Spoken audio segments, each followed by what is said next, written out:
Hi everyone, আপনার ফোনে net থাকা সত্ত্বেও আপনি এমবি ব্যবহার করতে পারতেছেন না, অর্থাৎ আপনি সোশ্যাল মিডিয়ায় কোথাও ঘুরতে পারতেছেন না। আপনার ফেসবুক, ইউটিউব, টিকটক, ইমো কোথাও আপনি যাইতে পারতেছেন না। আপনার ফোনে এমবি আছে কিন্তু আপনার নেট চলতেছে না, একদম স্লো, একেবারেই চলতেছে না।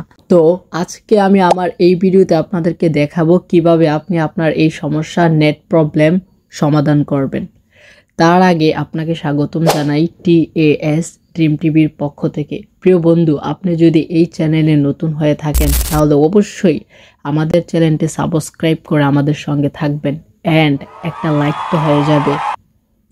তো বন্ধুরা, এই সমস্যা সমাধান করতে হলে আপনাদেরকে চলে আসতে হবে আপনাদের ফোনে থাকা সেটিংস অপশনে। তো আমি সেটিংসে চলে গেলাম।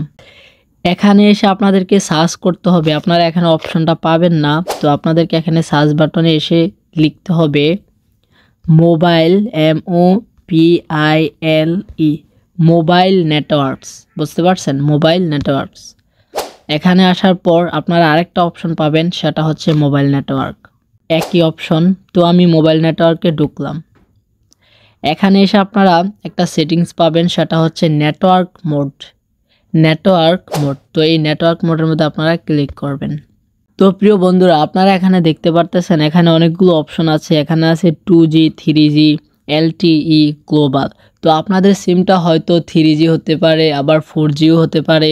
হ্যাঁ, তো যার কারণে এখানে কিন্তু 2G দিলে নেট একবারে স্লো, মানে কি চলবে না। 2G, 3G দিলেও নেটওয়ার্ক চলবে না। বর্তমান সময়ে বাংলাদেশে সব সিমই 4G। তো আপনাদের সিম 4G কিনা আমি জানি না, যদি 4G হয় ভালো, ঠিক আছে। তো আপনাদেরকে এখন যে কাজটা করতে হবে সেটা হচ্ছে আপনাদেরকে এই যে গ্লোবাল দেখতেছেন, এই গ্লোবালে আপনাদেরকে ক্লিক করতে হবে এবং আপনাদের সিমটাকে গ্লোবাল করে রাখতে হবে। যদি 4Gও হয় গ্লোবাল করবেন, 3Gও যদি হয় গ্লোবাল করবেন, কারণ এই গ্লোবালে ক্লিক করলে আপনার নেটটা খুব দ্রুত কাজ করবে, আবার যেই সিম হোক না কেন। তো আমি এখন গ্লোবাল করে দেব। তো দেখতে পাচ্ছেন আমার নেটটা কিন্তু এখন 4G হয়ে যাবে। আমি নেট চালু করতেছি, যে যদি আমার ফোনে এমবি নাই। তো প্রিয় বন্ধুরা, আপনারা দেখতে পাচ্ছেন আমার সিমটা কিন্তু এখন LTE দেখাচ্ছে, অর্থাৎ আমার সিমটা 4G হয়ে গেল। এখন আমার নেটটা খুব দ্রুত ফাস্টই কাজ করবে।